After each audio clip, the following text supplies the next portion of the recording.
Hi everyone, welcome back to my channel. मेरा नाम है हर्ष वर्मा और मैं बैंगलोर से हूँ। आई होप आप सब लोग अच्छे होंगे। जैसा कि आप सब जानते हैं कि मैं आपके लिए करियर और एजुकेशन बेस्ड वीडियोस लेकर आता हूँ। एविएशन इंडस्ट्री की न्यू वैकेंसीज़ की वीडियोस लेकर आता हूँ। तो अगर आप मेरे चैनल पे नए हैं और आप लोग इसी तरीके की वीडियोस के साथ में अपडेट रहना चाहते हैं तो आप प्लीज़ मेरे चैनल को सब्सक्राइब करिएगा और नोटिफिकेशन बेल आइकन को भी प्रेस करिएगा। आज की इस वीडियो के अंदर हम लोग डिस्कस करने वाले हैं एयर एशिया इंडिया की एलिजिबिलिटी क्राइटेरिया के बारे में for the cabin crew and for the ground staff. अगर आप इंडियन नेशनल हैं और आप लोग एयर एशिया के अंदर एज ए कैबिन क्रू या एज ए ग्राउंड स्टाफ आप लोग जॉब करना चाहते हैं तो उसके लिए क्या एलिजिबिलिटी क्राइटेरिया की रिक्वायरमेंट होती है, आज हम उसके बारे में डिस्कस करने वाले हैं। एयर एशिया इंडिया जो है वो इंडियन एक इंटरनेशनल डोमेस्टिक एयरलाइन है जो कि ऑपरेट करती है इंटरनेशनल और डोमेस्टिक दोनों। तो इसके लिए हम कैबिन क्रू के पहले डिस्कस करेंगे कि कैबिन क्रू बनने के लिए कौन कौन सी एलिजिबिलिटी क्राइटेरिया की रिक्वायरमेंट होती है और उसके बाद में हम लोग डिस्कस करेंगे ग्राउंड स्टाफ के बारे में। चलिए बात करते हैं कैबिन क्रू के बारे में। और कैबिन क्रू के अंदर फर्स्ट ऑफ ऑल आपको, अगर हम एजुकेशन क्वालिफिकेशन की बात करें तो आपको 10+2 चाहिए। किसी भी रिकॉग्नाइज्ड यूनिवर्सिटी बोर्ड से अगर आपने 10+2 किया हुआ है तो आप इसके लिए एलिजिबल हैं। 10+2 के अंदर आपका पास होना जरूरी है। यहाँ पर कोई भी एक परसेंटेज की रिक्वायरमेंट नहीं है कि आपके पास में जो है इतने इतने परसेंटेज होना चाहिए, तभी आप अप्लाई कर सकते हैं। इसके बाद इंडियन नेशनल होना चाहिए जिसके पास में इंडिया का पासपोर्ट, पैन कार्ड और आधार कार्ड होना कंपलसरी है। अगर हम यहाँ पर बात करें एज क्राइटेरिया की तो एज के अंदर यहाँ पर मिनिमम आपके जो एज है वो 18 ईयर से लेकर के मैक्सिमम यहाँ पर कुछ गिवन नहीं है। तो आई थिंक अगर आप 30, 32, 31 तक भी हैं तो भी आप इनकी जॉब इंटरव्यू के लिए जा सकते हैं। Smiling, pleasing personality, dynamic, customer oriented, customer focused person, क्योंकि जो कैबिन क्रू होते हैं वो एयरलाइन का फेस होते हैं और उनका प्लीजिंग होना, उनका जो है कस्टमर फोकस्ड होना बहुत ज़्यादा इंपॉर्टेंट होता है क्योंकि वो एयरलाइन को रिप्रेजेंट कर रहे होते हैं। तो उनका जो कम्युनिकेशन है वो भी बहुत अच्छा होना चाहिए। यहाँ पर आपके पास में इंग्लिश के अंदर फ्लुएंसी होनी चाहिए और इंग्लिश और हिंदी दोनों ही लैंग्वेज के अंदर जो है आपका फ्लुएंट होना इम्पॉर्टेंट है। और अगर आपके पास में कोई भी एक थर्ड लैंग्वेज है, फॉर एग्जांपल अगर आपको कोई भी थर्ड लैंग्वेज आती है इंटरनेशनल, जैसे कि फ्रेंच हो गया या फिर जर्मन या कोई भी मलेशियन लैंग्वेज आती है, तो आपको यहाँ पे प्रेफरेंस दिया जाता है। इसके बाद में अगर हम बात करें हाइट क्राइटेरिया की तो 157 सेंटीमीटर फॉर फीमेल बेयरफुट, मतलब कि आपने जो भी हील या सैंडल डाल रखा है तो उसको उतार करके आपकी जो हाइट है वो मेज़र की जाएगी। और मिनिमम जो लेडीज़ के लिए हाइट है वो 155 सेंटीमीटर है और मेल के लिए यहाँ पर बेयरफुट 173 सेंटीमीटर मिनिमम जो है हाइट की रिक्वायरमेंट है। फिर आता है नो टैटूज़ नो स्कार। ये आप सब लोगों को पता है कि कैबिन क्रू या ग्राउंड स्टाफ बनने के लिए कोई भी टैटू स्कार नहीं होना चाहिए। ग्राउंड स्टाफ में फिर भी अगर आपके टैटूज़ हैं और अगर वो विजिबल नहीं है तो चल जाता है, लेकिन कैबिन क्रू के अंदर ये बिल्कुल भी एक्सेप्टेबल नहीं होता है। आपका जो स्किन है वो एकदम क्लियर होना चाहिए, कोई भी स्कार या फिर आपकी जो है टैटूज़ बॉडी के ऊपर नहीं होना चाहिए। अभी बात करते हैं कौन कौन से डॉक्यूमेंट्स आपको कैरी करने हैं। जिस दिन आप इंटरव्यू देने जाते हैं उस दिन कौन कौन से डॉक्यूमेंट्स हैं जो आपको अपने साथ में लेके जाने हैं। फर्स्ट आपका अपडेटेड रिज्यूमे, उसके बाद में रिज्यूमे के बाद आपको लेके जाना है अपना पासपोर्ट की कॉपी और ओरिजिनल पासपोर्ट, आधार कार्ड और आपकी जो भी एजुकेशन क्वालिफिकेशन के डॉक्यूमेंट्स हैं, आपको इन सब का एक एक कॉपी भी लेके जाना है और इसके साथ में आपको ये सारे के सारे ओरिजिनल भी लेके जाने हैं। क्योंकि अगर आप सिलेक्टेड होते हैं तो आपका वो एक एक कॉपी रखते हैं अपने पास में और वेरीफाई करने के लिए वो आपके जो ओरिजिनल हैं वो चेक करते हैं। अगर बात करें हम लोग ड्रेस कोड की तो ड्रेस कोड आपको हमेशा फॉर्मल रखना है, ऑफिशियल वेयर आपको रखना है। अगर लेडीज़ हैं तो आप एक नी लेंथ स्कर्ट डाल सकती हो ऑफिशियल वेयर और विद फुल मेकअप, और अगर आप मेल हैं तो आप एक कंजर्वेटिव सूट डाल सकते हैं। कोई भी ऑफिशियल वेयर आपको कपड़े डाल के जाने हैं। आप यहाँ पर स्पोर्ट्स शूज़ नहीं डाल सकते, आपको हमेशा ब्लैक कलर या ब्राउन कलर के जो है हमेशा फॉर्मल शूज़ पॉलिश करके डाल के जाने हैं। और इसके साथ में ही आपको बेल्ट, टाई, वॉच, ये जो जितनी भी एक्सेसरीज होती हैं वो इंटरव्यू वाले दिन डाल करके जाना मस्ट है। तो ये है आपका एयर एशिया इंडिया के कैबिन क्रू के बारे में एलिजिबिलिटी क्राइटेरिया और किस टाइप की हमारे यहाँ पे एजुकेशन क्वालिफिकेशन की रिक्वायरमेंट होती है और फिजिकल रिक्वायरमेंट होती है। अगर हम लोग यहाँ पर बात करें ग्राउंड स्टाफ के बारे में, तो ग्राउंड स्टाफ वो लोग होते हैं जो कि एयरपोर्ट के ऊपर रहते हैं, उस पर्टिकुलर एयरलाइन को हैंडल कर रहे होते हैं, उससे रिलेटेड पैसेंजर को जो है हैंडल कर रहे होते हैं, या फिर आप उनको बोर्डिंग एरिया में देख सकते हैं, उनको चेक इन काउंटर पर देख सकते हैं। ये जो सारे काम हैं वो ग्राउंड स्टाफ करते हैं।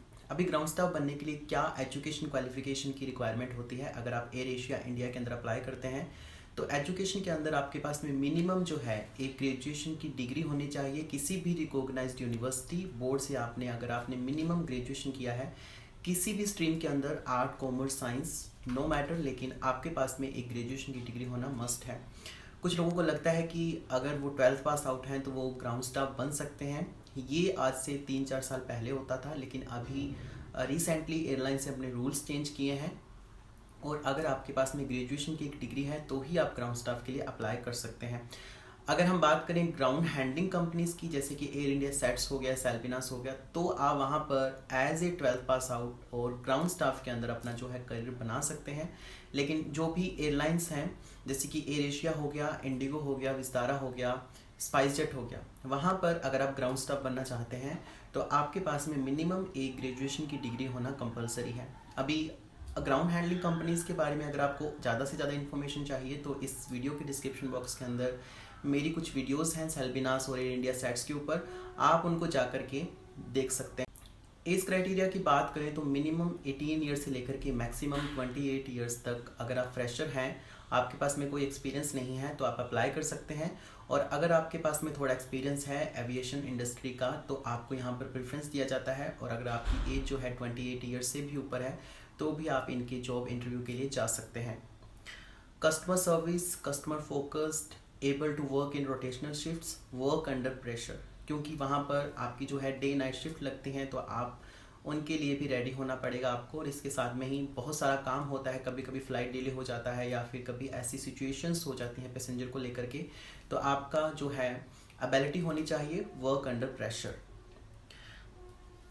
यहाँ पर ये मेंशन है कि ओनली लोकल रेजिडेंट्स, कि जो भी लोकल रेजिडेंट्स है, फॉर एग्जांपल अगर ये इंटरव्यू जो है न्यू दिल्ली के अंदर हो रहा है तो जो लोग भी न्यू दिल्ली से हैं वो ही इनकी जो है पोजीशंस के लिए अप्लाई कर सकते हैं। लेकिन ये भी मेंशन है कि अगर आप रीलोकेट करने के लिए इच्छुक हैं, फॉर एग्जांपल अगर आप इंदौर से हैं और अगर आप लोग दिल्ली के अंदर जाकर के एयर एशिया का जो ग्राउंड स्टाफ का इंटरव्यू देना चाहते हैं, तो अगर आप दिल्ली रीलोकेट करने के इच्छुक हैं तो ही आप लोग इन जॉब पोजीशंस के लिए हैं जो जा सकते हैं। फिर आता है no visible tattoo body mark, same as जो है कैबिन क्रू। लेकिन मैंने एक चीज़ देखा है कि ग्राउंड स्टाफ के अंदर अगर आपके हैंड में थोड़ा सा टैटू है और वो विजिबल नहीं है, फॉर एग्जांपल जो है यहाँ तक जो है उनका यूनिफॉर्म होता है, तो अगर आपके यहाँ पे थोड़ा सा टैटू है तो अगर वो विजिबल नहीं है, फॉर एग्जांपल हमने शर्ट डाला और विजिबल नहीं है, तो वो एक्सेप्टेबल होता है ग्राउंड स्टाफ के अंदर, लेकिन कैबिन क्रू के अंदर एक्सेप्टेबल नहीं है। और अगर आपके ग्राउंड स्टाफ के अंदर नेक पे है या यहाँ पे है हैंड पे, तो वो एक्सेप्टेबल नहीं होता है। तो ये जो चीज़ें हैं, कुछ टैटूज़ को लेकर के एयरलाइंस की जो है अलग अलग पॉलिसीज़ होती हैं, तो आप इस चीज़ का भी है ध्यान रखिए। इसके बाद में आता है सबसे इम्पॉर्टेंट चीज़ कि अगर आपने पहले एयर एशिया का इंटरव्यू दिया था और अगर आप फर्स्ट राउंड में सिलेक्ट हुए थे, उसके बाद आपने सेकंड, थर्ड और फोर्थ राउंड के अंदर आपको रिजेक्ट कर दिया था, तो आप एयर एशिया का इंटरव्यू जो है वो 6 मंथ बाद ही दे सकते हैं। फॉर एग्जांपल मैंने 6 जनवरी को एयर एशिया का इंटरव्यू दिया और मैं वहाँ पर रिजेक्ट हो गया सेकंड, थर्ड और फोर्थ राउंड के अंदर, तो मैं 6 महीने बाद ही एयर एशिया के ग्राउंड स्टाफ के इंटरव्यू के लिए वापस रीअप्लाई कर सकता हूँ। डॉक्यूमेंट्स जो है सेम रहेंगे आपकी, जो मैंने कैबिन क्रू के लिए बताए थे, आधार कार्ड, पैन कार्ड, पासपोर्ट और एजुकेशन की क्वालिफिकेशन के डॉक्यूमेंट्स। आपको इसका एक कॉपी लेके जाना है और इसके साथ में ही आपको जो है ओरिजिनल भी साथ में कैरी करके लेके जाना है। और अभी बात करते हैं कि हाउ टू अप्लाई, हम इनके लिए कैसे अप्लाई कर सकते हैं। इनका एक लिंक है डिस्क्रिप्शन बॉक्स के अंदर एयर एशिया की ऑफिशियल वेबसाइट का। हमेशा आप लोग ऑफिशियल वेबसाइट पर जाकर के ही अप्लाई करें, या फिर अगर आपको एयर एशिया की कुछ ऐसी इन्फॉर्मेशंस मिलती हैं इधर उधर से कि ये इंटरव्यू हो रहा है, वो इंटरव्यू हो रहा है, अभी लॉकडाउन के अंदर या जो भी कोविड-19 के कारण कोई भी इंटरव्यू नहीं है, मैं ये नहीं कह रहा कि आप उस लिंक पे जाकर के क्लिक करेंगे तो आपको जो है पोजीशंस मिल जाएंगी। वहाँ पर अभी आपको कोई पोजीशन हो सकता है ना मिले कैबिन क्रू ग्राउंड स्टाफ की। अदर जो पोजीशंस हैं, फॉर एग्जांपल फाइनेंस की या फिर कोई भी टेक्निकल वर्क की वो आपको मिल सकती है। लेकिन अभी हम लोग यहाँ पर बात कर रहे हैं सिर्फ ग्राउंड स्टाफ और कैबिन क्रू की। तो अभी कोविड के कारण यहाँ पे कोई भी आपको पोजीशन नहीं मिलेगी। लिंक देने का मेरा मतलब ये है कि आप लोग हमेशा ऑफिशियल वेबसाइट पर जाकर के ही अप्लाई करें। ऑफिशियल वेबसाइट पर जाकर के ही आप लोग एयरलाइन की जो है वैकेंसीज़ के लिए इंटरव्यू देने जाएं, क्योंकि काफ़ी सारे लोग हैं जो कि आजकल एयरलाइन के नाम पे फ्रॉड कर रहे हैं। इवन कोविड के कारण भी मेरे पास काफ़ी सारे मैसेजेस आए थे कि सर हमें इस पर्टिकुलर एयरलाइन से ये ऑफ़र लेटर आया है, क्या ये फेक है या फिर रियल है।